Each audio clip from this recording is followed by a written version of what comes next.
என்னோட ஸ்டைலில் பூண்டு குழம்பு எப்படி செய்யலாம்னு பார்க்கலாமா? அதுக்கு முன்னாடி நம்ம சேனலை சப்ஸ்கிரைப் பண்ணுங்கள். ஒரு கடாயில் நல்லெண்ணெய் சேர்த்துக்கோங்க. அது கூட 1/2 ஸ்பூன் வெந்தயம், 1/2 ஸ்பூன் மிளகு, 1/2 ஸ்பூன் ஜீரகம், 1 ஸ்பூன் கடலப்பருப்பு. இதை நல்லா வதங்கினதுக்கப்புறம் ஒரு பெரிய வெங்காயம் சேர்த்து லைட்டாக வதக்கிக்கோங்க. அது கூட ஒரு 10 பல் பூண்டு, ஒரு தக்காளி பழம் இதையும் சேர்த்து வதக்கிட்டு, அது கூட ஒரு கைப்பிடி அளவு தேங்காய் சேர்த்து நல்லா சுருள வதக்கிக்கோங்க. அது கூட நம்ம வீட்டில் ரெடி பண்ண குழம்பு மிளகாத்தூள் சேர்த்து வதக்கி எடுத்துக்கோங்க. இதை ஆற வச்சு அரைச்சி தனியாக எடுத்து வச்சுக்கலாம். இப்போ ஒரு கடாயில் நல்லெண்ணெய் சேர்த்துக்கோங்க.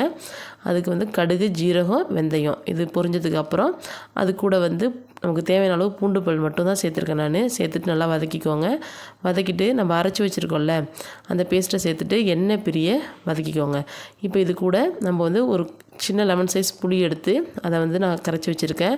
அதுதான் நான் இப்போ ஊற்றிருக்கேன். சேர்த்துட்டு தேவையான அளவு உப்பு சேர்த்துக்கோங்க. சேர்த்துட்டு குழம்பு நல்லா சுருளை கொதிக்க விட்டு கருவேப்பிலை, நாட்டு சக்கரை தூவி நல்லா சுண்டை விட்டு இறக்குங்க. செம்ம டேஸ்ட்டாக இருக்கும். நீங்களும் எப்படி இருக்குன்னு ட்ரை பண்ணி பார்த்துட்டு கமெண்ட் பண்ணுங்கள். தேங்க்யூ.